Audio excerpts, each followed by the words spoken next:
Hai teman-teman, kalian tahu propolis kan? Propolis adalah salah satu keajaiban yang dihasilkan oleh lebah. Itu loh, zat alami yang dibuat oleh lebah. Propolis ini sangat istimewa dan memiliki banyak manfaat. Lebah-lebah ini pintar, mereka kumpulkan getah dari tumbuhan, lalu dicampur dengan air liurnya. Proses ini sangat menarik untuk disaksikan. Jadilah propolis, zat lengket berwarna coklat kehijauan. Warna dan teksturnya sangat khas. Sejak dulu kala, manusia sudah tahu kalau propolis itu bermanfaat.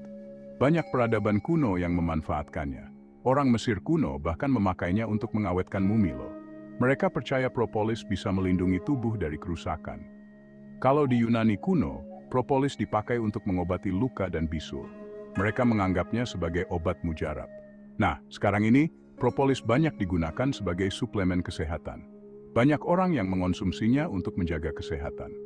Kenapa? Karena propolis mengandung banyak senyawa aktif, seperti flavonoid, asam amino, dan vitamin. Senyawa ini sangat bermanfaat bagi tubuh. Senyawa-senyawa ini membuat propolis punya sifat antibakteri, antivirus, dan antiinflamasi. Hebat kan?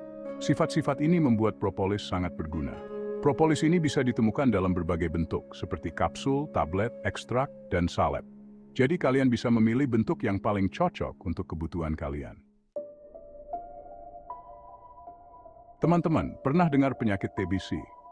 Penyakit ini sudah ada sejak lama dan masih menjadi masalah kesehatan serius di banyak negara.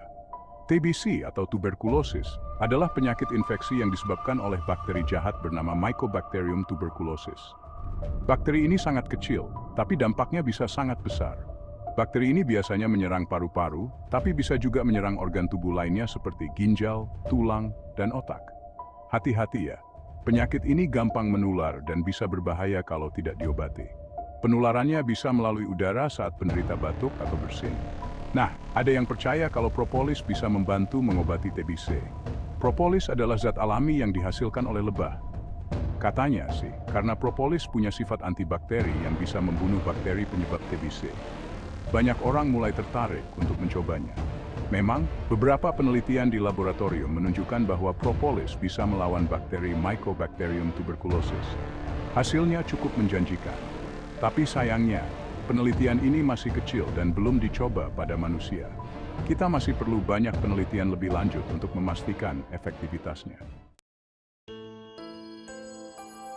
TBC itu penyakit serius, teman-teman.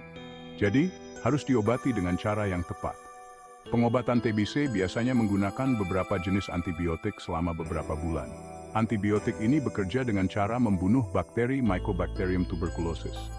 Ingat ya, penting banget untuk minum obat sampai habis sesuai anjuran dokter, meskipun sudah merasa baikan.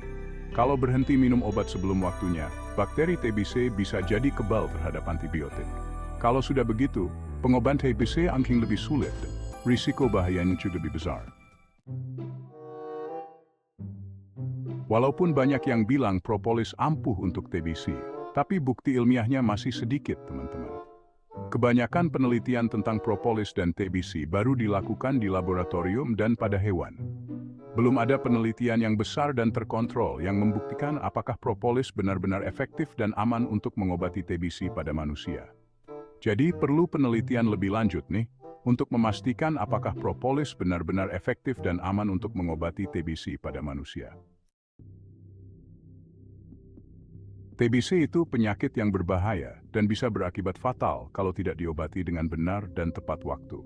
Jadi, jangan hanya mengandalkan propolis sebagai pengobatan utama TBC, karena ini bisa sangat berisiko. Kenapa? Karena propolis belum tentu efektif, dan pengobatan TBC yang seharusnya bisa jadi tertunda, yang berakibat buruk. Akibatnya, kondisi pasien bisa semakin parah, dan risiko penularannya juga meningkat, membahayakan orang lain di sekitarnya. Ingat ya, efektivitas dan keamanan propolis untuk mengobati TBC pada manusia belum terbukti secara ilmiah dan masih perlu penelitian lebih lanjut. Malah, ada kemungkinan propolis bisa berinteraksi dengan obat TBC dan menyebabkan efek samping yang merugikan, yang bisa memperburuk kondisi pasien. Propolis memang punya potensi sebagai suplemen kesehatan. Tapi ingat ya, propolis bukanlah pengganti pengobatan TBC. Kalau kamu mengalami gejala TBC, segera periksakan diri ke dokter. Ikuti pengobatan yang dianjurkan oleh dokter, dan jangan berhenti minum obat tanpa berkonsultasi terlebih dahulu.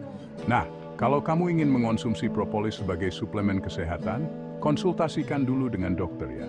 Terutama jika kamu sedang menjalani pengobatan TBC atau penyakit lainnya.